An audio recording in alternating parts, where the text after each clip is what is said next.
அமர் தான் அந்த பாட்டை எழுதுறா. ஆ. இங்கே வந்து 100வது நாள் விழா நடக்குது. ம்.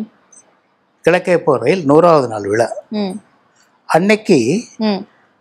பாண்டியனில் மதுரைக்கு டிக்கெட் போட்டிருக்கு. ம். அதுக்கு அடுத்த நாள் மதுரையில் அவன் கச்சேரி. ம்.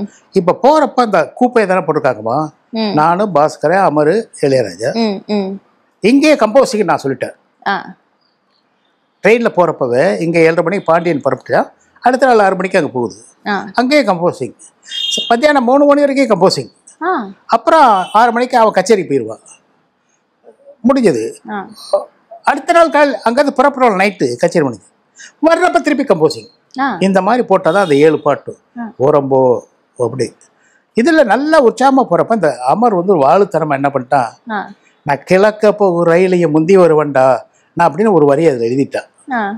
நாங்கள் எல்லாம் சிரிச்சுக்கிட்டே விட்டுட்டோம். பாரதி ராஜா ஷார்ப் ஆயிட்டான். ஆ.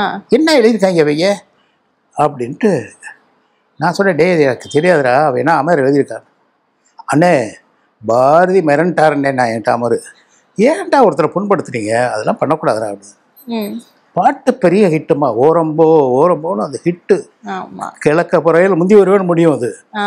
ஏன்னாங்கடா வம்பு வந்துருச்சுமா, கருத்து வேறுபாடு லைட்டாக வருது அப்படி. ஆ. ஆனால் நான் வந்து பாரதிராஜா நிறைய ஒர்க் பண்ணிட்டு இருப்பேன்.